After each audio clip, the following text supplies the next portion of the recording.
आ गया जी, आ गया जी, आ गया। लास्ट अमेंडमेंट क्लास लेके आ गया। बच्चा कह रहे ओ माय गॉड सर, क्या हो गया आपको? यार आपको देख के ना बहुत खुश हो जाता हूँ, पता है आपको। एक एक सच्ची बात बताऊं, इस बार ना मुझे अपने आप से उम्मीद नहीं थी। देखो, मैं आपको उपदेश देता हूं ना कि अपने ऊपर बिलीव करो। इस बार मुझे अपने ऊपर बिलीव नहीं था कि आज मैं अमेंडमेंट क्लास लेके आ जाऊंगा। मैंने पहले भी कहा था फ्राइडे को मुझे घर जाना है, तो मुझे था कि घर जाके जब मैं वापस आऊंगा ना एक हफ्ते के बाद, फिर मैं इनकम टैक्स और कस्टम के अमेंडमेंट क्लास डालूंगा। बट फिर मुझे अंदर से फील हुआ कि कुछ ऐसे बच्चे होंगे जो मे बी इनकम टैक्स की रिवीजन करना चाहते हो, जो मे बी कस्टम की रिवीजन करना चाहते हो, वो मेरी अमेंडमेंट क्लास की वेट करे। तो मुझे लगा विवेक चाहे एक रात थोड़ा सा कम सो ले, बट नोट्स तैयार कर ले इनकम टैक्स के, और आज ही क्लास रिकॉर्ड करके डाल दे, ताकि अपनी तरफ से एक सेटिस्फेक्शन हो कि भैया मैं घर जा रहा हूं, सारी अमेंडमेंट क्लास करवा के जा रहा हूं, अब मेरी फैमिली का बच्चा अच्छे से रिवीजन भी कर ले, अब मुझे कोई दिक्कत नहीं है। तो फाइनली आपका भाई आज लास्ट अमेंडमेंट क्लास लेके आ चुका है इनकम टैक्स और कस्टम की। जीएसटी की अमेंडमेंट सारी हमने कंप्लीट कर ली है। 8 अमेंडमेंट क्लास एग्जीक्यूटिव वालों के लिए एप्लीकेबल थी, और 9th अमेंडमेंट क्लास आपके बड़े भाई बहन प्रोफेशनल वाले बच्चों के एप्लीकेबल थी। इट मीन 9 तक सबको देखनी है प्रोफेशनल वाले बच्चों को, और 8 अमेंडमेंट क्लास जो है वो एग्जीक्यूटिव वाले बच्चों को देखनी है। अच्छा, एक बच्चे ने मुझे मैसेज किया, कहता सर इनकम टैक्स में अमेंडमेंट तो आई नहीं। मैं कह बिल्कुल सही बात है, फाइनेंस एक्ट तो बिल्कुल सेम है, बट मेरे लाल, मेरे ग्रे कलर के बच्चे, मेरे मेहरून कलर के बच्चे, एक बात मुझे सोच के बताना, जो 6 महीने में जितने भी सर्कुलर या नोटिफिकेशन आई हैं वो कौन करेगा? बच्चों कहता है हाँ यार, नोटिफिकेशन भी तो आती हैं, वही आज हम यहाँ करने के लिए आए हैं। अमेंडमेंट छोटी छोटी हैं, बट अमेंडमेंट एग्जाम के लिए मोस्ट इंपॉर्टेंट है। और मैं नहीं चाहता मेरी सिंगल फैमिली का बच्चा भी ना ये सोच के बैठे कि इनकम टैक्स में कोई अमेंडमेंट आई नहीं है। तो मेरा आपके लिए एक बड़ा फर्ज बनता है, अगर आपने मुझे रिस्पॉन्सिबिलिटी दी है तो वो रिस्पॉन्सिबिलिटी निभाना मेरा फर्ज बनता है, चाहे आप पढ़ो ना पढ़ो, देखो वो आपके ऊपर है। बट मेरी आपके लिए रिस्पॉन्सिबिलिटी बनती है कि भाई ये सारी अमेंडमेंट्स मैं करवा दूं, ताकि अगर मेरी फैमिली का सिंगल बच्चा अमेंडमेंट क्लास सुन भी लेगा ना तो भी एग्जाम में कोई दिक्कत नहीं आएगी। ठीक है जी। तो इधर सुना ध्यान से, अब इनकम टैक्स में कौन कौन सी अमेंडमेंट आई हैं, पहले एक बार मैं वो आपको बता दूं, तो आपके आपके माइंड में क्लैरिटी आ जाए कि अमेंडमेंट्स हमें करनी कौन कौन सी है। सबसे पहली बात, जिन बच्चों के एग्जाम जून में देने थे, अब वो एग्जाम दिसंबर में हो चुके हैं। पहली बात, दोनों के अंदर फाइनेंस एक्ट बिल्कुल सेम है। फाइनेंस एक्ट में सिंगल अमेंडमेंट भी नहीं है। जो जून के लिए एप्लीकेबल था या जुलाई या अगस्त के लिए एप्लीकेबल था, सेम फाइनेंस एक्ट दिसंबर के लिए भी एप्लीकेबल है। एक बच्चा कहता है यार सर कैसी कैसी बेकार की बात कर रहे हैं। अभी वो श्रीमती निर्मला सीतारमन जी ने जो अभी कुछ टाइम पहले ऑर्डिनेंस पास किया था, उसमें भी तो काफी सारी अमेंडमेंट्स आई थी, जो उन्होंने कोरोना की वजह से पास किया था, जिसमें रेट इन्होंने कम किए थे, टीडीएस के रेट कम किए थे, कुछ डेट एक्सटेंड की थी। तो उस अमेंडमेंट की तो सर बात ही नहीं कर रहे। मैंने उस टाइम उसी दिन मैंने सेशन बना के डाला था, कंफ्यूज मत होना। मैंने कहा था जो उन्होंने अमेंडमेंट की हैं वो सारी अमेंडमेंट जो हैं वो जून 21 के लिए एप्लीकेबल हैं। कुछ अमेंडमेंट दिसंबर के लिए एप्लीकेबल हो सकती हैं, बट वो भी अमेंडमेंट अब दिसंबर के एग्जाम के लिए एप्लीकेबल नहीं है। ऐसा मैं क्यों कह रहा हूं? क्योंकि इंस्टीट्यूट ने साफ क्लैरिफाई कर दिया है कि फाइनेंस एक्ट 19 ही आपके एग्जाम में आएगा, चाहे वो सीए वाला बच्चा हो, चाहे वो सीएस वाला बच्चा हो, और नोटिफिकेशन और सर्कुलर जो 6 महीने पहले तक की होंगी वो हमारे एग्जाम में आएंगी। तो सिंपल सी बात यह है, उसमें जो भी छोटे मोटे चेंज हुए थे, जो टीडीएस के रेट कम हुए थे, वो गलती से मत पढ़ लेना। मैं दोबारा बोल रहा हूं, अगर एग्जाम जून 21 में देने हैं फिर पढ़ लेना सर। अगर दिसंबर में देने हैं तो वही अमेंडमेंट करना जो आज मैं यहां पे कराऊंगा। तो आज जब हम जो अमेंडमेंट करेंगे फाइनेंस एक्ट की नहीं करेंगे, वो तो मैं जून के लिए डाल चुका हूं। और जिन बच्चों ने अभी तक जून की अमेंडमेंट क्लास नहीं देखी, इसी वीडियो के डिस्क्रिप्शन बॉक्स में टोटल अमेंडमेंट क्लास का लिंक डाल दूंगा, पहले वो देख लेना, फिर ये वाली क्लास देखनी है उसके एडिशन में। मतलब जून वाली अमेंडमेंट तो देखनी है, अगर वो नहीं देखी तो उसके अलावा ये अमेंडमेंट भी देखनी है आपने। सर आज हमारी इनकम टैक्स से सारी अमेंडमेंट हो जाएंगी? यस। अमेंडमेंट सिर्फ 9 है, छोटी छोटी 9 अमेंडमेंट है। अब वो चाहे पौना घंटा लगे चाहे वो 1 घंटा लगे, आज रिस्पॉन्सिबिलिटी पूरी निभा के जाऊंगा। आज अमेंडमेंट क्लास इनकम टैक्स की भी खत्म कर दूंगा, और जो कस्टम में सिंगल अमेंडमेंट आई है वो आई या ना आई एक ही बराबर है, उसको भी आज हम कवर कर लेंगे। तो फाइनली आज मेरी तरफ से मेरी रिस्पॉन्सिबिलिटी पूरी हो जाएगी आपके लिए कि सारी अमेंडमेंट क्लास मैं भी डाल दूंगा। एग्जाम दिसंबर में है, बट मेरी फैमिली का ये बच्चा ध्यान दे, अमेंडमेंट हमारी सारी हो चुकी है। अपनी रिवीजन पे टाइम लगाओ, तैयारी पे टाइम लगाओ, अब अमेंडमेंट की टेंशन छोड़ दो, क्योंकि अमेंडमेंट आज हमारी सारी खत्म हो जाएगी। ठीक है। बच्चा कह रहा है भाई सर बातें करते हैं क्या, स्टार्ट भी करते हैं नहीं करते? दूसरा कह रहा है यार करेंगे करेंगे, रुक जा, कर रहा हूँ नालायक को कर रहा हूँ। लो जी फटाफट से बच्चों को बुला लो जी। अब जिनको कई बार लगता है ना सर टाइम वेस्ट करते हैं स्टार्टिंग के 3-4 मिनट, उनको बुला लो, उनको बोल दो अमेंडमेंट क्लास स्टार्ट हो चुकी है, 4 मिनट वेस्ट कर दिए सर ने, अब अमेंडमेंट क्लास स्टार्ट कर रहा हूँ। ठीक है। बच्चा कह रहे ओ माई गॉड, चलो जी। इधर देखो ध्यान से, अमेंडमेंट नंबर 1 पहले इनकम टैक्स में। अमेंडमेंट नंबर 1 जो है वो बिल्कुल बेसिक है और ये आपने जून के अंदर भी पढ़ी होगी। एक बात मुझे सोच के बताना, आपने इनकम टैक्स में ना सरचार्ज के 4 रेट किए होंगे इंडिविजुअल वाले केस में, अगर आपको ध्यान आता हो। याद आ रहा है सरचार्ज के 4 रेट कौन कौन से थे? एक बच्चा कहता है सर हम बता देंगे, बताओ जी फटाफट से। अगर इनकम 50 लाख तक है तो सरचार्ज कितना लगेगा? नील। अगर इनकम 50 लाख से ऊपर है, 1 करोड़ तक है, सरचार्ज कितना लगेगा? 10%। 1 करोड़ से ऊपर है, 2 करोड़ तक है, 15%। अगर इनकम 2 करोड़ से ऊपर है, 5 करोड़ तक है तो 25। और अगर इनकम 5 करोड़ से ऊपर होगी तो कितना लगेगा? 37%। याद करो मैंने एक पहले भी क्लास में कहा था कि अब 4 सरचार्ज के रेट एप्लीकेबल होंगे। इट मींस अगर कोई इंडिविजुअल टोटल इनकम इसके बीच में कराएगा तो उसका जो भी टैक्स आएगा ना उसको इस बेस पे सरचार्ज देना पड़ेगा। बट मुझे नहीं पता मेरी फैमिली के किसी बच्चे को ध्यान आएगा नहीं आएगा। वहां पर मैंने एक पॉइंट और भी बोला था कि हायर सरचार्ज के रेट हर इनकम पर एप्लीकेबल करना, 2 इनकम को छोड़ के। सर एक बार दोबारा से, हायर सरचार्ज के रेट हर इनकम पर एप्लीकेबल करना 2 इनकम को छोड़ के। एक तो long term capital gain 112A वाले और एक short term capital gain 111A वाले। इट मींस अगर long term capital gain 112A वाले हैं या short term capital gain 111A वाले हैं, उनपे मैक्सिमम टू मैक्सिमम 15% ही सरचार्ज लगेगा। 25 और 37 ये 2 रेट जो हैं ये उन दोनों पर एप्लीकेबल नहीं होंगे। अच्छा, मतलब आप ये बात कहना चाह रहे हो सर अगर हमारे एग्जाम में क्वेश्चन आ गया कि 112 कैपिटल ए जो है वो 4 करोड़ रुपए के हैं तो फिर हमें सरचार्ज क्या लगाना है? 15% से ऊपर लगाना, मैक्सिमम 15%। सर अगर short term capital gain 111A वाले 8 करोड़ रुपए के हैं, 15% से ऊपर नहीं लगाना।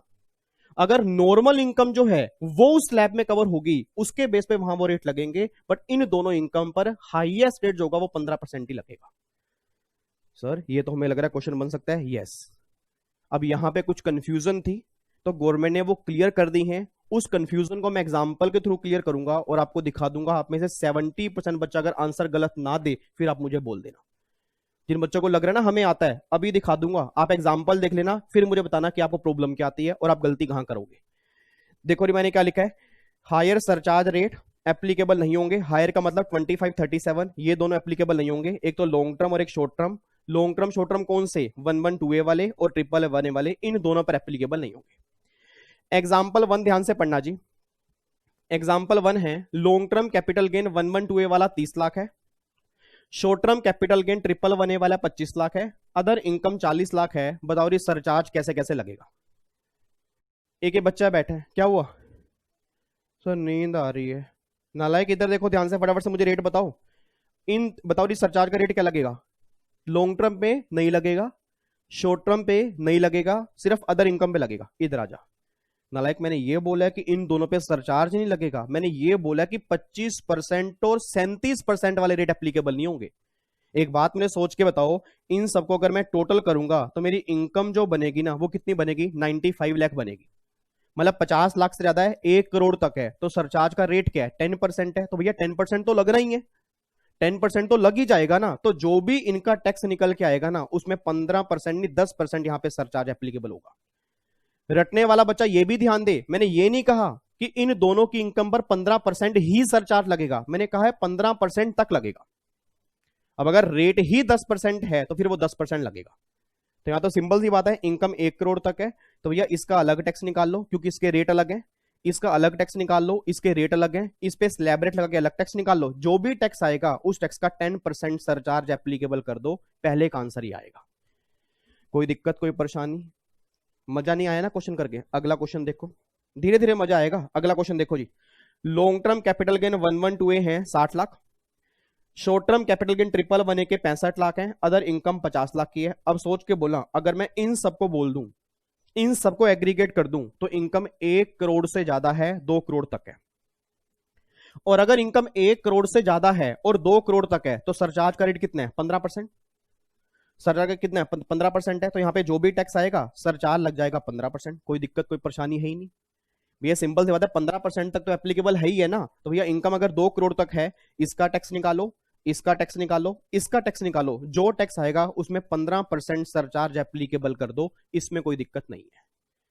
अब आएगी दिक्कत, अब दिक्कत अब आएगी सर, दिक्कत अब आएगी। तीसरे एग्जांपल को ध्यान से देखना। Long term capital gain 112A वाले 54 लाख के हैं, शॉर्ट टर्म कैपिटल गेन 111 वाले 55 लाख के हैं, अदर इनकम जो है वो 3 करोड़ रुपए की है। अगर मैं इन तीनों को एग्रीगेट करता हूं तो भैया मेरे 4 करोड़ से ऊपर बन रहे हैं। हाँ जी, अगर मैं इन तीनों को एग्रीगेट करूं तो 4 करोड़ से ऊपर हैं। और देखने से लग रहा है कि अगर इनकम 2 करोड़ से ऊपर है और 5 करोड़ तक है तो 25% सरचार्ज लगेगा। गवर्नमेंट कहती है नहीं, गवर्नमेंट कहती है इस केस में विवेक ऐसा नहीं है।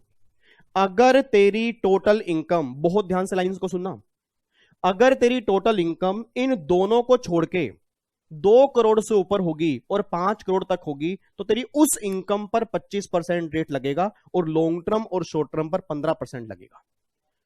सर मतलब आप कहना क्या चाहते हो? मतलब मैं ये कहना चाहता हूं कि जो आपका 3 करोड़ पर टैक्स निकल के आएगा इस पर लगाओगे 25% सरचार्ज, जो शॉर्ट टर्म गेन पे टैक्स निकल के आएगा उस पे 15% सरचार्ज है, और जो लॉन्ग टर्म पे निकल के आएगा उस पे भी 15% है। मतलब ये 25% वाला रेट इन दोनों इनकम पर एप्लीकेबल नहीं होगा, बस ये पर ध्यान देना। अच्छा सर, ऐसे ऐसे क्वेश्चन एग्जाम के अंदर बन सकते हैं क्या? आने वाला ना पेपर दिसंबर में, पता लग जाएगा।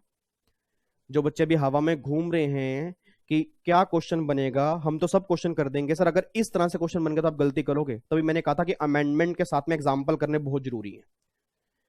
तो एक बार दोबारा से क्लियर कर रहा हूं, गवर्नमेंट ने क्या बोला कि भैया अगर आपकी लॉन्ग टर्म गेन है, शॉर्ट टर्म गेन है, तो उस पर 15% से ऊपर वाला रेट एप्लीकेबल नहीं होगा। जो तुम्हारी अदर इनकम है उस पर 25% वाला रेट एप्लीकेबल हो जाएगा। अच्छा आगे देखते हैं फिर। Long term gain 50 lakh, short term gain 65 lakh, other income 6 crore. तो अगर मैं कायदे से देखूं तो भैया इनकम तो 5 करोड़ से ज्यादा है, और 5 करोड़ से ज्यादा वाली पर कितना लगता है? 37% लगता है।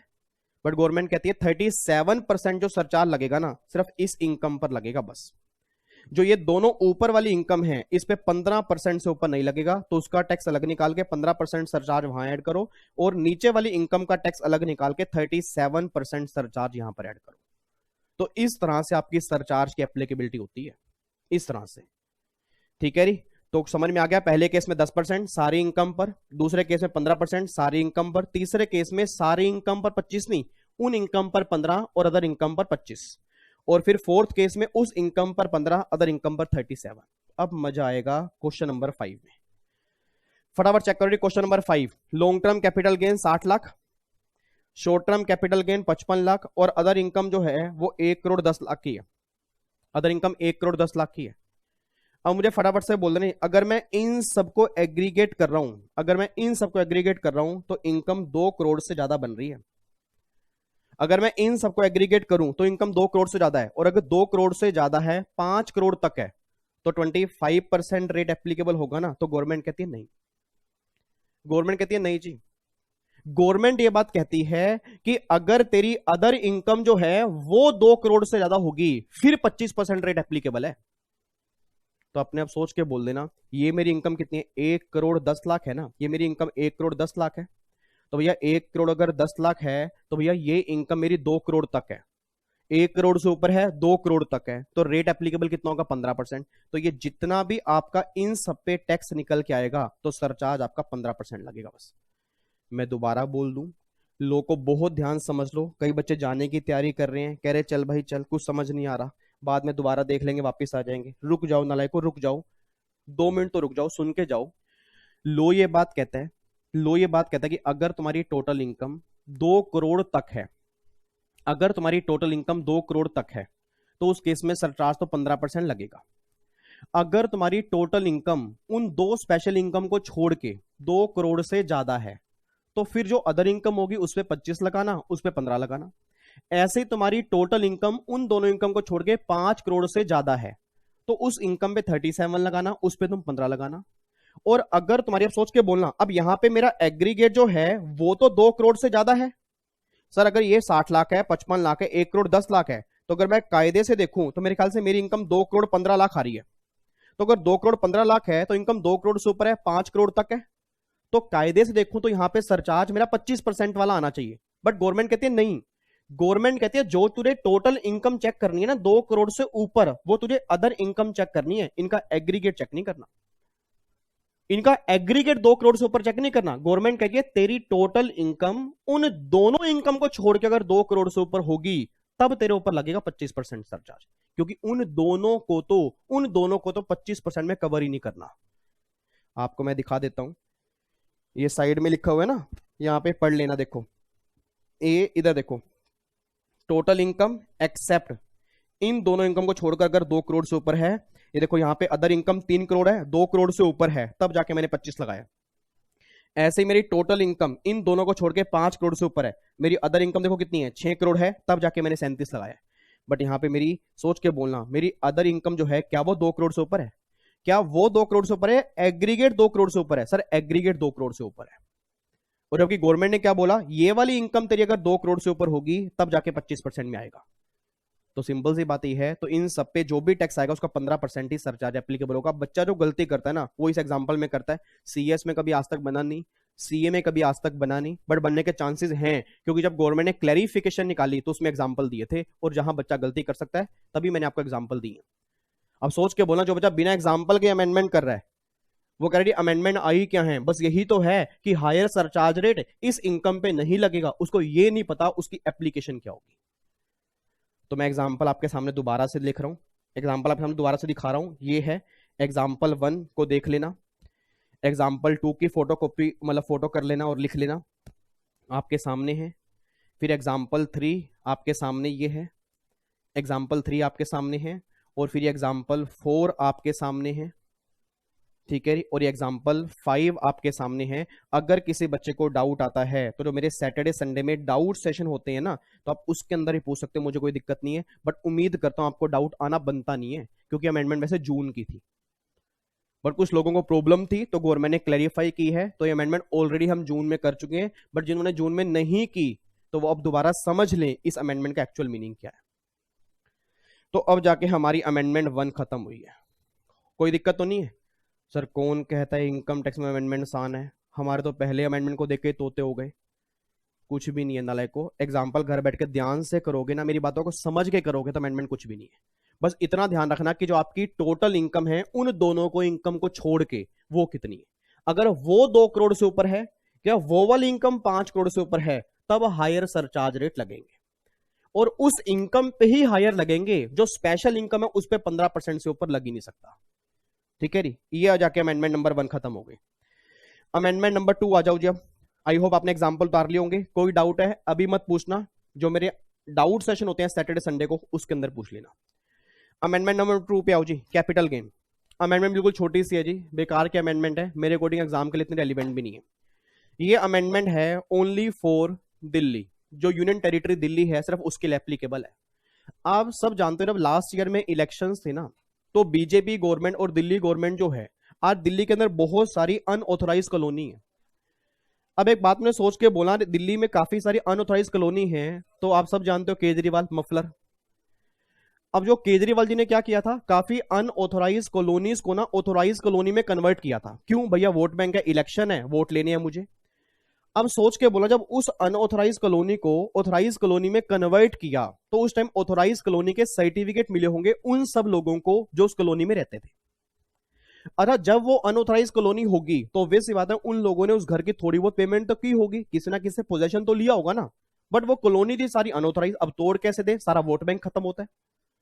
तो उस टाइम गवर्नमेंट ने क्या किया, सेंट्रल गवर्नमेंट स्टेट गवर्नमेंट मिलकर क्या किया, उन कॉलोनीज को ऑथोराइज कॉलोनी में कन्वर्ट किया और सर्टिफिकेट दे दिया उन सब लोगों को। और जैसे वो सर्टिफिकेट मिला, या तो फ्री ऑफ कॉस्ट में दिया होगा या थोड़ा बहुत पैसा लेकर, दैट इज इनएडिक्वेट कंसिडरेशन में होगा। और जब ऐसे इमूवेबल प्रॉपर्टी मिली, तो जिसको मिली, जिन गरीब लोगों को मिली, डिपार्टमेंट कह रहा है 56(2)(10) में कवर हो गए, गिफ्ट का लो लगेगा, इसकी स्टैंप ड्यूटी वैल्यू 50,000 से ज्यादा है, लाओ जी गिफ्ट का टैक्स लाओ।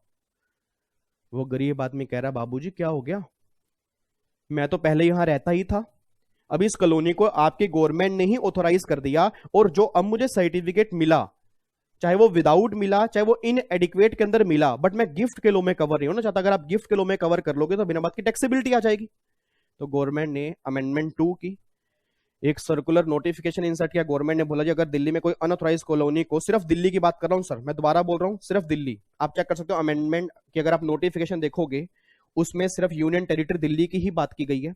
अगर ये अनऑथराइज कॉलोनी ऑथराइज कॉलोनी में कन्वर्ट किया और सर्टिफिकेट जो मिले हैं, तो इस पर्सन के हाथ में, जिनको ये घर मिले हैं, उसके हाथ में 56(2)(10) एप्लीकेबल नहीं होगा। बस एक बात ध्यान देना। तो वो सेकंड अमेंडमेंट छोटी सी है, चांसेस बहुत कम एग्जाम में आने के बाद अगर बाई चांस आ जाए कि भैया दिल्ली की यूटी में अनऑथराइज कॉलोनी से ऑथराइज कॉलोनी का सर्टिफिकेट इसको मिला और फ्री ऑफ कॉस्ट में मिला, तो क्या उस केस में गिफ्ट का लॉ लगेगा? Answer is no, no, no. उस केस में कोई भी गिफ्ट का लॉ एप्लीकेबल नहीं होगा। बस ये बात ध्यान दो। तो ये आपके अमेंडमेंट नंबर 2 है। तो अगर आप सेल्फ भी करते तो भी हो जाती, ठीक है, बट सर आप सेल्फ क्यों करोगे? आपका बड़ा भाई यहां बैठा नहीं क्या? आओ जी अमेंडमेंट क्लास, अमेंडमेंट 3 पे आओ जी। अमेंडमेंट 3 भी बिल्कुल छोटी सी गिरी हुई है। अमेंडमेंट 3 आपको मैं याद करवा दूं। आपको याद आ रहा है पीजीबीबी के चैप्टर में और कैपिटल गेन के चैप्टर में जब मैं आपको बोलता था कि जब भी आपको पेमेंट करनी है 10,000 से ऊपर, 10,000 से ऊपर, यार सर ने कुछ ऐसा करवाया भी था या सर यहीं आके बोल देते हैं? इधर आना। ये बच्चा देखो नालायक सो रहा है। आज मैया का जगराता, आज मैया का। आपको क्या मुजरा करके दिखाऊं क्या आज मैं? मतलब मुजरा करके दिखाऊं तो आप एंटरटेन हो जाओगे? नालायक, इधर देखो ध्यान से। बच्चा सोने की तैयारी कर रहा है यार, हद हो गई बिल्कुल। आपको मेरी बात समझ में आती भी है या यहाँ पे सत्संग सुनने के लिए आते हो? याद करो पीजीपी का चैप्टर और कैपिटल गेन का, वहां पर मैंने कहा था कि जब भी आप पेमेंट करते हो और वो पेमेंट आपकी 10,000 से ऊपर होती है तो अकाउंट पे ही चेक, हाँ हाँ हाँ बोलो बोलो, अकाउंट पे ड्राफ्ट और इलेक्ट्रॉनिक क्लियरिंग सिस्टम से होनी चाहिए। और मैंने कहा था इलेक्ट्रॉनिक क्लियरिंग सिस्टम नॉर्मली क्या होते हैं?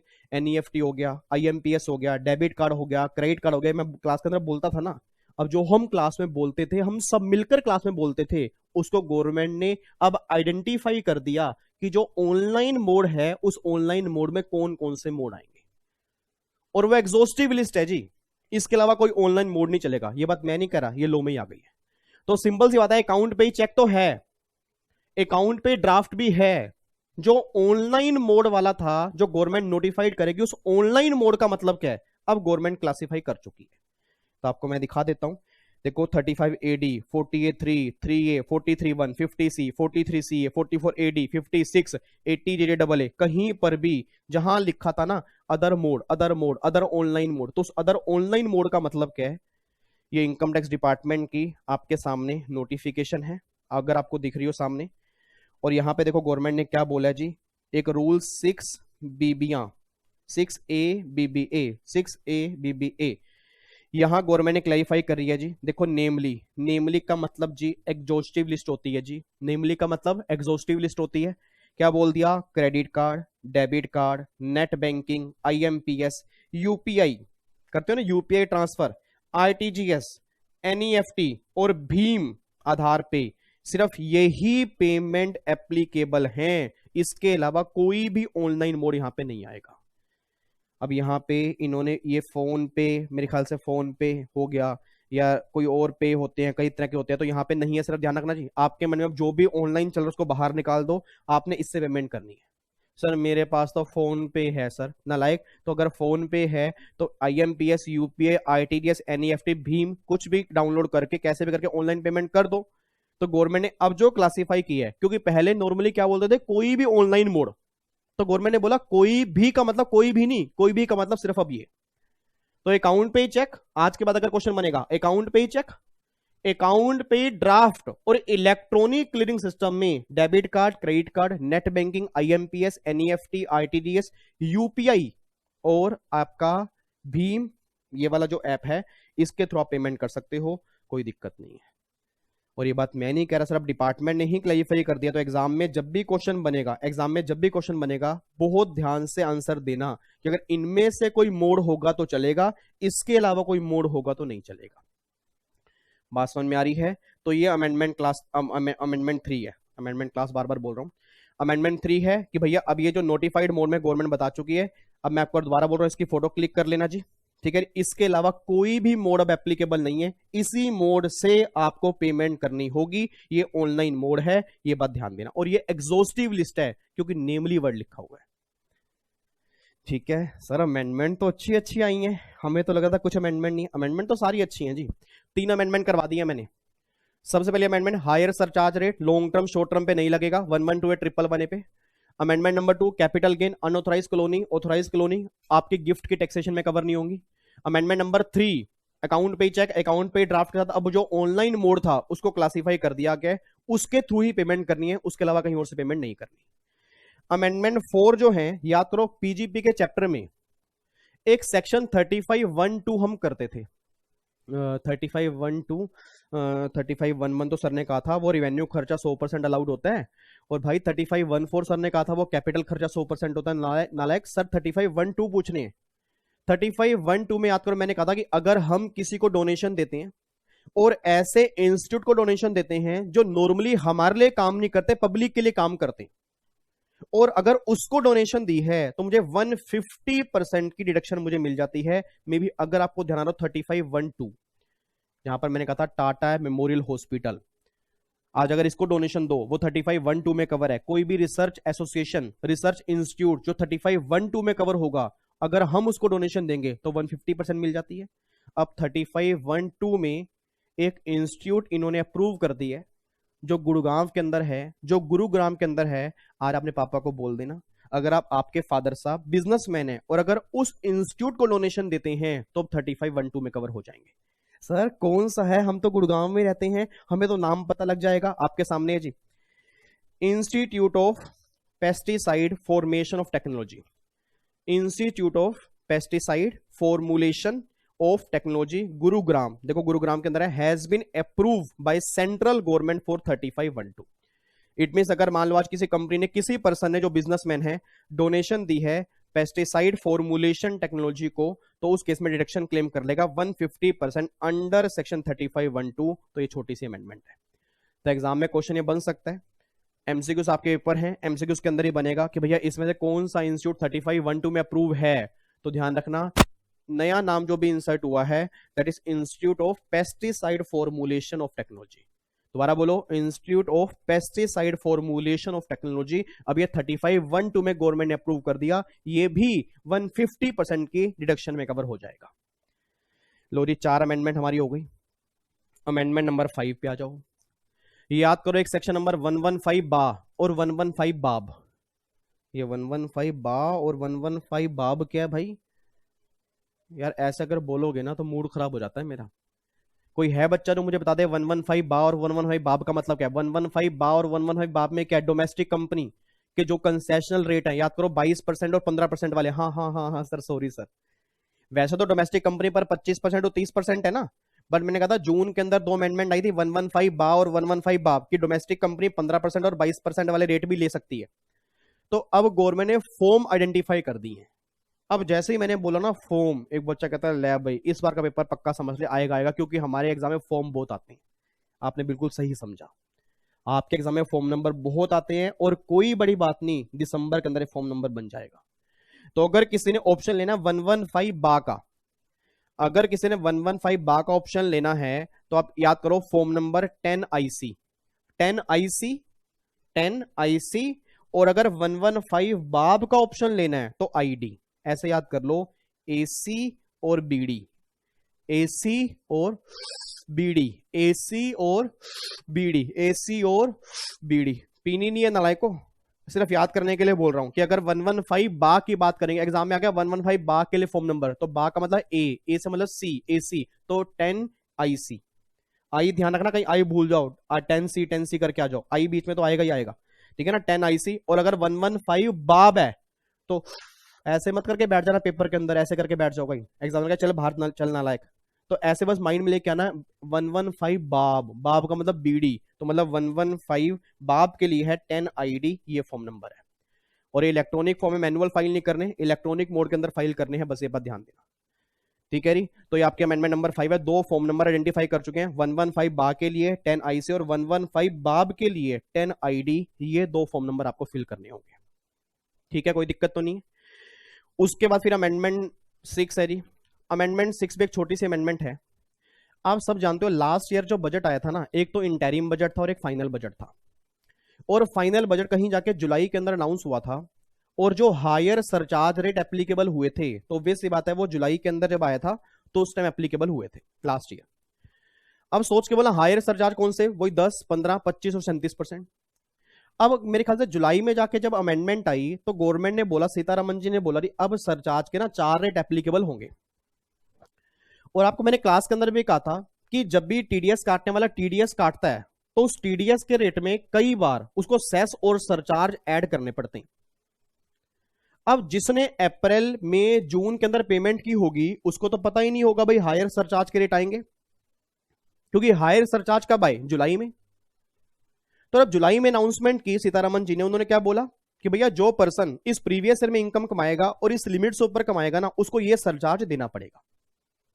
चलो जी, तो रिसीवर ने बोला, मतलब उस इनकम कमाने वाले ने बोला कोई बात नहीं भैया, अभी इनकम तो साल के एंड में मुझे पता लगेगी ना, तो उसके बेस पे जो भी इनकम होगी हम सरचार्ज दे देंगे। बट जिस पर्सन ने इस अनाउंसमेंट से पहले टीडीएस काट लिया और मान लो वो इनकम जो है उस स्पेसिफाइड लिमिट से ऊपर थी, उसको पता नहीं था ये सरचार्ज हायर लगेगा, तो डिपार्टमेंट ने बोला हेलो तूने हायर सरचार्ज क्यों नहीं लगाया? डिडक्टर कह रहा है बाबूजी मैंने पेमेंट तो अनाउंसमेंट से पहले ही कर दी है, जब बजट आपका बाद में आया है पेमेंट मैं पहले कर चुका हूं, ट्रांजैक्शन हमारी पहले कंप्लीट हो चुकी है, मुझे खुद ही नहीं पता हायर सरचार्ज लगेगा, तो मेरी गलती क्या है? डिपार्टमेंट ने बोला ना अनाउंसमेंट आ चुकी है भैया, और तू बन गया असेसी इन डिफॉल्ट क्योंकि तूने टीडीएस कम पे किया, तूने टीडीएस की पेमेंट ही नहीं की, तूने सरचार्ज एप्लीकेबल नहीं किया। डिडक्टर परेशान, और दौड़ा दौड़ा गया गवर्नमेंट के पास, गवर्नमेंट से बोला दुहाई हो, गवर्नमेंट ने कहा क्या हुआ? उसने कहा ऐसे ऐसे ऐसे और ऐसे ऐसे ऐसे, तो गवर्नमेंट ने बोला बात तो बताओ। कह रहा बाबूजी आपने अभी अनाउंसमेंट अब की है हायर सरचार्ज रेट की, तो जो सामने वाला इनकम कमाएगा वो तो जब रिटर्न फाइल करेगा वो तो पे कर देगा, बट मैं तो टीडीएस काट चुका हूं ना, और अगर मैं टीडीएस काट चुका हूं तो मैं डिफॉल्टर कैसे बन गया? क्योंकि मुझे पता ही नहीं था रेट एप्लीकेबल हायर वाले होंगे। तो अब गवर्नमेंट ने देखा कि बात तो सही कह रहा है डायरेक्टर, तो गवर्नमेंट ने क्या किया, एक सर्कुलर इंसर्ट कर दिया और एक डेट लिख दी 5 जुलाई, क्योंकि 5 जुलाई को अनाउंस हुआ था, 5 जुलाई से पहले जो ट्रांजैक्शन कंप्लीट हो चुकी है, इसकी पेमेंट हो चुकी है, तो उस केस में अगर तुमने ओल्ड सरचार्ज एप्लीकेबल किया सिर्फ टीडीएस में, तो हम तुम्हें डिफॉल्टर नहीं मानेंगे। हाँ वो बात तो क्लियर है कि जो सामने वाला पर्सन होगा डिडक्टी, वो तो पूरे साल की इनकम पर जब टैक्स पे करेगा तो वो हायर सरचार्ज एप्लीकेबल करेगा ही करेगा। तो देखो यहां पे क्या लिखा है, देखो मैं लिखा था ना न्यू सरचार्ज रेट अनाउंस हुए थे 5 जुलाई 19 को, तो इसने टीडीएस काट लिया था ओल्ड रेट से, तो गवर्नमेंट ने बोला भाई तुम असेसी इन डिफॉल्ट हो, तो गवर्नमेंट ने क्लैरिफिकेशन इंसर्ट कर दिया कि ट्रांजैक्शन और पेमेंट अगर कंप्लीट हो गई 5 जुलाई से पहले तो असेसी को हम असेसी इन डिफॉल्ट कंसीडर नहीं करेंगे, ठीक है री, बट डिडक्टी को अपना इनहेंस सरचार्ज देना पड़ेगा, और अगर वही उसकी अगर टोटल इनकम स्पेसिफाइड लिमिट से जाता है, तो सिंपल सी बात ये निकल के आ रही है कि बेनिफिट दे दिया डिडक्टर को, ठीक है ना, और बेनिफिट देना बनता भी था सर, क्योंकि जब मेरी ट्रांजैक्शन ही कंप्लीट हो गई, मेरी पेमेंट ही हो चुकी है, तो मैं हायर सरचार्ज की बात कैसे करूंगा? अमेंडमेंट इतनी एप्लीकेबल नहीं है, प्रैक्टिकल लाइफ के लिए एप्लीकेबल है बट एग्जाम के लिए इतनी एप्लीकेबल नहीं है, बट इससे पहली 5 अमेंडमेंट जो हैं वो एग्जाम के लिए भी एप्लीकेबल हैं और इंपॉर्टेंट भी हैं। उसके बाद देखो अमेंडमेंट नंबर 7, अमेंडमेंट नंबर 7, जय श्री राम, जय श्री राम, जय श्री राम। बच्चा कह रहा है क्या हो गया सर? श्री राम जन्मभूमि तीर्थ अयोध्या, ठीक है, अगर आप वहां पे अब डोनेशन देते हो तो वो 80G में कवर हो चुका है। आपको पता है पीएम वेलफेयर फंड भी एक कवर है, पीएम वेलफेयर फंड के अंदर अगर आपने देखो वहां पे अगर आपने वेलफेयर फंड में डोनेशन दी थी तो स्टार बना के लिखा था क्लेम अंडर सेक्शन 80G। ऐसे ही श्री राम जन्म तीर्थ, अब जो लोग वहां पे डोनेशन देंगे तो वो 80G में डिडक्शन क्लेम कर सकते हैं।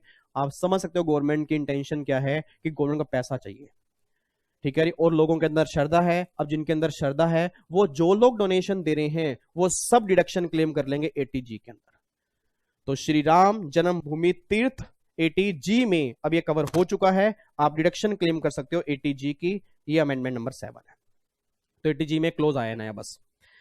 अमेंडमेंट नंबर 8 जी, अमेंडमेंट नंबर 8 ये है जो पर्सन बिजनेस और प्रोफेशन कैरी कर रहा है और जिसकी टर्नओवर 50 करोड़ से ज्यादा है, जिसकी टर्नओवर प्रीसीडिंग फाइनेंशियल ईयर मतलब पिछले साल में 50 करोड़ से ज्यादा थी और वो बिजनेस प्रोफेशन कैरी कर रहा है, तो गवर्नमेंट कहती है अब ये मैंडेटरी है उसके लिए कि वो जो पेमेंट रिसीव करेगा ना वो इलेक्ट्रॉनिक मोड से करेगा। मतलब जो बड़े बिजनेसमैन हैं जो अरबों खरबों की टर्नओवर लेते हैं, जो करोड़ों की टर्नओवर, और करोड़ मींस 50 करोड़ से ऊपर, तो एक सेक्शन है 269 के अंदर, तो गवर्नमेंट ने एक नया सेक्शन इंसर्ट किया था कि अगर कोई बिजनेसमैन जिसकी प्रीसीडिंग फाइनेंशियल ईयर में टर्नओवर 50 करोड़ से ज्यादा होगी उस पर्सन को मैंडेटरी कर रहे हैं कि वो पेमेंट रिसीव अब कैश मोड से नहीं करेगा, ऑनलाइन मोड से करेगा। एक बच्चा बोल पड़ा, ओए पता है ना ऑनलाइन मोड कौन से, जो भी सर ने बताया, अकाउंट पे चेक हो गया, अकाउंट पे ड्राफ्ट हो गया, इलेक्ट्रॉनिक क्लियरिंग सिस्टम हो गया, इलेक्ट्रॉनिक में वो डेबिट कार्ड क्रेडिट कार्ड। ना ना ना ना ना ना, जाना यहाँ पे इलेक्ट्रॉनिक मोड क्या होंगे, गवर्नमेंट ने क्लैरिफाई किया सर, यहाँ पे इलेक्ट्रॉनिक मोड होंगे debit card powered by RuPay. एक डेबिट कार्ड पे रुपे लिखा होता है, कभी आपने एक बार डेबिट कार्ड चेक कर लेना, उस पे वीजा कार्ड लिखा होगा, मास्टर कार्ड लिखा होगा, एक होगा रुपे, रुपे डेबिट कार्ड जो आजकल चल रही है। तो रुपे डेबिट कार्ड से पेमेंट करनी है, भीम यूपीआई से पेमेंट करनी है, और यूपीआई क्यूआर कोड जो होता है ना, बार कोड एक तरह का होता है, इन तीनों से अगर पेमेंट करनी है तो ठीक है। अगर इसके अलावा कोई मोड से पेमेंट करोगे तो अलाउड नहीं होगा, ये बात ध्यान देना। तो अगर मैं इसकी बात करूंगा तो जो मोड है वो सिर्फ ये 3 है, ठीक है नी। नॉर्मल मोड तो वही चलते हैं, बट अगर किसी बिजनेसमैन की टर्नओवर 50 करोड़ से ज्यादा है पिछले साल में, तो वो पेमेंट जो रिसीव करेगा ना वैसे रिसीव करेगा। सर क्या ये अमेंडमेंट हमारे एग्जाम में आ सकती है? ये लिमिट आ सकती है, ये लिमिट आ सकती है जी 50 करोड़ से ऊपर। और ये लिमिट पता है आप कैसे कर सकते हो? पोयम वाला कॉन्सेप्ट, कंपनी वाले केस याद करो। एक पोयम वाला कॉन्सेप्ट आता है इनकम टैक्स में कि पोयम कॉन्सेप्ट कब लगता है? 50 करोड़ के बाद। और यही सेम यहां पे भी है कि भैया ये वाला कॉन्सेप्ट कब लगेगा? 50 करोड़ के बाद लगेगा। तो जिस बिजनेसमैन की टर्नओवर प्रीसीडिंग फाइनेंशियल में 50 करोड़ से ज्यादा होगी, उस बिजनेसमैन को पेमेंट जो रिसीव करनी है वो इस मोड से रिसीव करनी है, ठीक है जी। और एक लास्ट अमेंडमेंट 9, ये अमेंडमेंट एप्लीकेबल नहीं है, आपके ना सप्लीमेंट में दी हुई है। सप्लीमेंट मुझे नहीं पता क्यों दे दी इंस्टीट्यूट ने, क्या वही मैंने कहा ना कि इंस्टीट्यूट क्या काम करता है, बस वहां से जाएंगे नोटिफिकेशन लाएंगे डाउनलोड करके डाल देंगे, उसको ये नहीं पता बच्चा क्या कंफ्यूज होगा और क्या कंफ्यूज नहीं होगा। तो अब जिन बच्चों ने सप्लीमेंट देख लिया तो देख के ये चीज भूल जाना, जिन्होंने नहीं देखा वो देखना ही मत, क्योंकि सारी अमेंडमेंट कवर हो चुकी हैं। अब बच्चे कहीं जानबूझ के देखेंगे, देख लो, मुझे कोई दिक्कत नहीं है, बट एक बात ध्यान देना, उसमें कैपिटल गेन का कोस्ट इन्फ्लेशन इंडेक्स 2021 के लिए दिया हुआ है 301, वो 301 हमारे एग्जाम के लिए एप्लीकेबल नहीं है, क्योंकि हमारे एग्जाम के लिए एप्लीकेबल प्रीवियस ईयर 1920 है और असेसमेंट ईयर 2021 है। तो प्रीवियस ईयर 1920 के लिए इंडेक्स रेट जो है वो 289 है, जो हमने क्लास में किया था, वही जून वालों के लिए एप्लीकेबल है और वही दिसंबर वालों के लिए एप्लीकेबल है। सीए वाले बच्चों ने तो ये अमेंडमेंट डाली ही नहीं है, सीए वाले कह रहे हैं हम थोड़ा आगे चलते हैं, हम अमेंडमेंट डाल देते हैं, ठीक है, बट उन्होंने अमेंडमेंट डाल के ये नहीं सोचा कि ये फाइनेंस एक्ट 19 में सेट ही नहीं बैठती, और हमारे एग्जाम के लिए एप्लीकेबल क्या है? फाइनेंस एक्ट 19 है, ठीक है ना। तो ये जो है, ये जिनके एग्जाम जून 21 में होंगे उनके एग्जाम में हम इसके बेस पे क्वेश्चन करेंगे। दिसंबर वाले बच्चे, दोबारा बोल रहा हूं, कंफ्यूज किसी भी हालात में मत होना। जब वो कोई भी दोस्त बोले कि भैया नया रेट ही आ गया, उसको बोलने दो, उसको बोलने दो सर, क्योंकि हमारे एग्जाम में प्रीवियस ईयर 1920 है और प्रीवियस ईयर 1920 के लिए इंडेक्स रेट 289 है।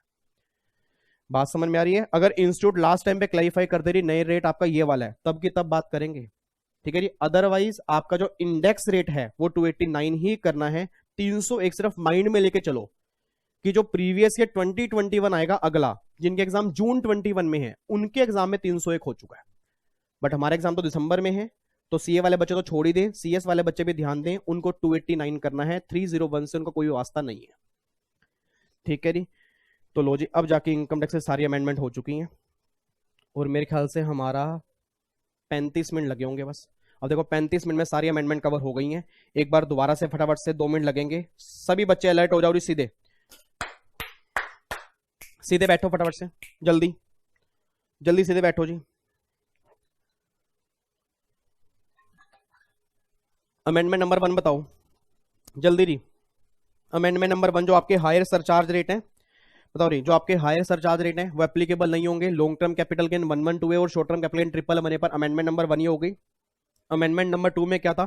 अनऑथराइज कॉलोनी से ऑथराइज कॉलोनी में आओगे तो गिफ्ट का लो नहीं लगेगा, दिल्ली वाले केस में एप्लीकेबल होगा लो। तीसरे केस में जहां ऑनलाइन मोड लिखा था, ऑनलाइन मोड में गवर्नमेंट ने क्लासिफाई कर दिया कि ये वाले ऑनलाइन मोड जो होंगे यही आप यहां पे कवर करोगे, इसके अलावा कोई भी ऑनलाइन मोड यहां पे कवर नहीं होगा, ये बात ध्यान देना। फिर फोर्थ अमेंडमेंट गवर्नमेंट कहना चाह रही है कि भैया institute of pesticide formulation of technology 35(1)(2) में अप्रूव हो जाएगा, उसके आपको डिडक्शन मिल जाएगी। फिर अमेंडमेंट नंबर 5 में गवर्नमेंट ने बोला 115 बा के लिए 10 आईसी और 115 बाब के लिए, हाँ जी बोलो फटाफट से, 10 आईडी, ये फॉर्म नंबर भरना पड़ेगा।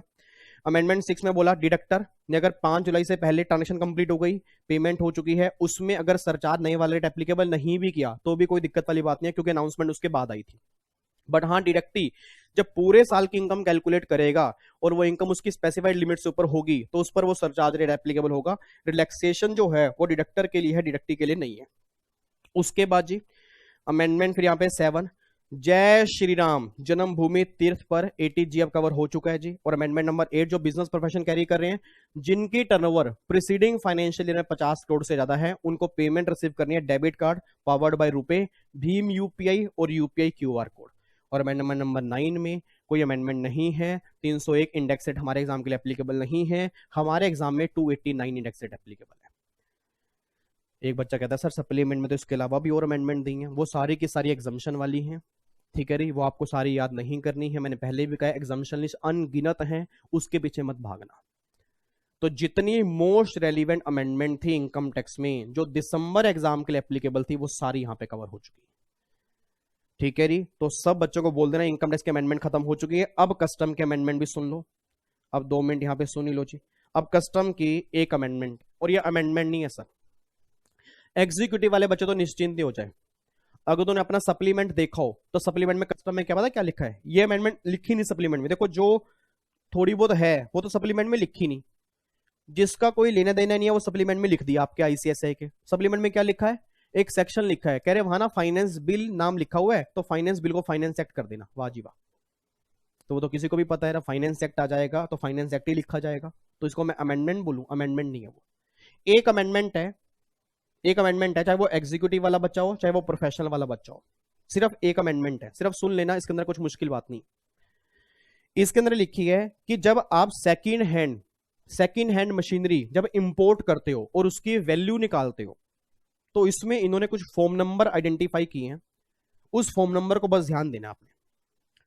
हेडिंग देखो मैंने क्या लिखी है कि सीबीआईसी ने एक गाइडलाइंस इशू की है, valuation of second hand machinery, circular issue किया है ये वाला, और इस दिन इशू किया। और नॉर्मली सर्कुलर आप सब जानते हो, सर्कुलर को अमेंडमेंट नहीं बोलते, सर्कुलर को क्लैरिफिकेशन बोलते हैं। इसमें लिखा हुआ है कि अगर आप कोई मशीनरी इंपोर्ट करते हो तो इंपोर्ट के टाइम पर ना एक ओवरसीज मतलब बाहर एक पर्सन होगा जिसको हम बोलते हैं चार्टर्ड इंजीनियर, वो इसको इंस्पेक्ट करके बाहर से भेजेगा, और वो इस मशीनरी को पहले इंस्पेक्ट करके बाहर से भेजेगा, तो वो जो इंस्पेक्शन करेगा ना वो एक फॉर्म है उसके बेस पे करेगा। अगर मेरे को लगता है कि उसने इंस्पेक्शन सही नहीं की, मुझे इंस्पेक्शन दोबारा से करवानी है, तो जो यहां के लोकल कस्टम हाउस के ऑफिसर होंगे, चार्टर्ड इंजीनियर होंगे, उससे मैं इसको दोबारा से इंस्पेक्ट करवा सकता हूं। और जो ये इंस्पेक्ट करेंगे इसका भी एक फॉर्म नंबर होगा, और फिर उसके बेस पे मैं वैल्यू निकालूंगा, और जो मैं वैल्यू निकालूंगा उस वैल्यू पर मुझे कस्टम ड्यूटी पे करनी पड़ेगी। बट वो कस्टम ड्यूटी की जो वैल्यू निकलेगी उसको अप्रूव कौन करेगा, ये इंजीनियर करेगा एक तरह से। आपको मैं दिखा देता हूं, देखो री, all imports of second hand machinery और यूज कैपिटल गुड्स, मतलब बाहर से आपने मशीनरी इंपोर्ट की है सेकंड हैंड या यूज कैपिटल गुड्स इंपोर्ट किया, will be ordinary accompanied by an inspection और appraisement report issued by an overseas chartered engineer or equivalent prepared upon examination of the goods at the place of sale, मतलब जहां वो cell की होगी वहां पे उसको इंस्पेक्शन करेगा और रिपोर्ट इशू करेगा। वो किस में से करेगा, same as per form number A, एक फॉर्म नंबर ए होता है उसके बेस पे वो रिपोर्ट इशू कर देगा। फिर in the event of importer failing to procedure and overseas report of inspection और appraisement of goods, he may have the goods inspected by any of the chartered engineer impaneled locally by the respective custom house। जो उस custom house में chartered engineer होंगे उसको वो follow कर देगा, आप इसको इंस्पेक्ट कर लो। In case where the report is to be prepared by chartered engineer empanel by custom house, the same will be in form B, ये फॉर्म बी की होगी। The value declare by the importer shall be examine with respect to report to the chartered engineer, मतलब chartered engineer में जो value होगी जो उसके base मतलब जो वो वहां पे वेरिफिकेशन करेगा इंस्पेक्शन करेगा उसके बेस पे ही आप अपनी वैल्यू निकालोगे और कस्टम ड्यूटी पे करोगे। बच्चा कहता है करना क्या है ये बताओ, हमें ये लैंग्वेज मत पढ़ाओ, हमें तो बताओ क्या है। इधर देखो ध्यान से नालायको, इसका मतलब ये है कि बाहर से एक मशीन आई है, यहाँ पे एक चार्टर्ड इंजीनियर है, यहाँ पे एक चार्टर्ड इंजीनियर है, ये इंस्पेक्शन करेगा, वो एज पर फॉर्म नंबर ए करेगा। बस ये ध्यान रखना ओवरसीज वाला फॉर्म नंबर ए है चार्टर्ड इंजीनियर, और यहां पे जो होगा वो फॉर्म नंबर बी होगा, बस ये पर ध्यान दो। तो ये 2 फॉर्म आपको याद करने हैं एग्जीक्यूटिव वाले बच्चों को, प्रोफेशनल वाले बच्चे तो उसको छोड़ भी दें तो भी कोई फर्क नहीं पड़ेगा। और ये सिंगल अमेंडमेंट है जी। तो जिन जिन बच्चों ने कस्टम की नई क्लास की वेट कर रहे हैं, कस्टम की नई क्लास बिल्कुल आएंगी। मैं कल घर के लिए निकल रहा हूँ, फिर मैं 5-6 दिन के बाद आऊंगा, फिर मैं क्लासेस रिकॉर्ड करना स्टार्ट कर दूंगा। तो कस्टम की रिवीजन क्लास भी आ जाएंगी और रेगुलर बैच वाले बच्चों के पास नई क्लास भी आ जाएंगी, इंक्लूडिंग दिस अमेंडमेंट। और जो बच्चा कहता है मुझे सिलेबस कंप्लीट करना है, तो पुरानी क्लास भी देख सकते हो, जून वाली अपडेटेड है। सिर्फ उसके अलावा ये 5 मिनट के अमेंडमेंट साथ में देख लेना, आप दिसंबर के लिए अपडेटेड हो जाओगे। तो कस्टम वाले बच्चे तो टेंशन ही मत ले कि कस्टम में कुछ अमेंडमेंट है ही नहीं, क्योंकि ये अमेंडमेंट है या नहीं एक बराबर ही है। इसमें बस ये बोला कि बाहर से मशीन आएगी तो उस टाइम इंस्पेक्शन होगी, इस टाइम इंस्पेक्शन होगी, वो इंस्पेक्शन होगी फॉर्म नंबर ए के बेस पे और ये इंस्पेक्शन होगी फॉर्म नंबर बी में दी जाएगी। ठीक है जी, तो ये कस्टम के अमेंडमेंट है। बताओ जी मैं करूं क्या? ठीक है, तो आपको पूरे इसमें 2 फॉर्म दिख रहे होंगे, एक ये फॉर्म ए दिख रहा होगा और एक ये फॉर्म बी दिख रहा होगा, बाकी कहीं पर कुछ भी नहीं है। ठीक है जी, तो उसको आप रीड कर सकते हो, आपके सामने दिया हुआ है जी, आपके नोट्स के अंदर भी होगा। तो फाइनली अब जाकर मैं ये बोल सकता हूं कि आज हमने जीएसटी, कस्टम और इनकम टैक्स की सारी अमेंडमेंट्स कंप्लीट कर ली। ठीक है ना? तो सर मैंने इस बार अक्टूबर नवंबर में अमेंडमेंट नहीं डाली, क्योंकि मुझे पता है कि अगर अभी करोगे तभी रिवीजन सही ढंग से होगी, क्योंकि कंपटीशन बहुत ज्यादा है, एग्जाम का लेवल बढ़ा हुआ आएगा, आपको कंपटीशन के बेस पे तैयारी करनी है, और वो तैयारी तभी दिल से होती है जब अमेंडमेंट्स पहले हो जाए। मैं दोबारा बोल रहा हूं सर, बिना अमेंडमेंट के रिवीजन करोगे फिर दोबारा अमेंडमेंट देखोगे तो दिक्कत कई बार आती है। और आप सब जानते हो जीएसटी में कितनी सारी अमेंडमेंट्स हैं, इनकम टैक्स के अंदर भी अमेंडमेंट्स इंपॉर्टेंट है सर, कस्टम में तो चलो कस्टम को तो छोड़ ही दो। तो मैंने फाइनली अपनी तरफ से अपनी रिस्पॉन्सिबिलिटी आज पूरी की है कि सारी अमेंडमेंट्स मैंने कवर करवा दी है। तो जो कोई बच्चा आज के बाद आपसे भी पूछे और मुझसे पूछे कि भैया अमेंडमेंट कैसे करनी है, तो बोल देना कि हम सबका एक यूट्यूब चैनल है, सर ने वहां अमेंडमेंट डाल दी है और मैंने प्लेलिस्ट भी बना दी है, उसमें जाके सारी अमेंडमेंट देख सकते हो। बात समझ में आ रही है? तो पहले जून की अमेंडमेंट देखनी है इनकम टैक्स की, इसके डिस्क्रिप्शन बॉक्स में लिंक डाल दूंगा, फिर आपको ये वाली देखनी है, आपकी सारी अमेंडमेंट्स हो जाएंगी। ठीक है, चलो जी, फिर बाकी मुलाकात करेंगे जी। अब इस सैटरडे संडे मैं मे बी आ जाऊं आपसे मिलने के लिए, मैंने पहले भी कहा था घर से आ जाऊंगा या मे बी ना आऊं, कुछ नहीं पता अभी, क्योंकि मुझे कल घर निकलना है मम्मी पापा से मिलने के लिए, उनकी ब्लेसिंग मुझे लेके आनी है। और बाकी नहीं आया तो मैं घर से आने के बाद जरूर आऊंगा। तब तक अपनी तैयारी पूरी करो, रिवीजन अच्छे से करो और अमेंडमेंट्स के साथ अब रिवीजन करो, क्योंकि अमेंडमेंट्स हमारी सारी हो चुकी हैं। नोट्स आपके पास हैं, इनकम टैक्स के नोट्स आप यहां से नोट डाउन कर सकते हो, क्योंकि उसमें नोट्स की कोई रिक्वायरमेंट है नहीं, ऐसे कोई बड़ी अमेंडमेंट है भी नहीं। ठीक है जी, चलो बाकी मुलाकात करेंगे जी फिर नेक्स्ट क्लास में, यूट्यूब पे बहुत जल्दी मिलूंगा। तब तक के लिए तैयारी पूरी जबरदस्त तरीके से करो, जीएसटी, इनकम टैक्स, कस्टम सबकी रिवीजन स्टार्ट कर दो, अमेंडमेंट्स आपकी सारी हो चुकी हैं। ठीक है, ओके जी, bye bye, tata, thank you so much, जय हिंद, God bless you, love you, take care, bye bye, love you so much.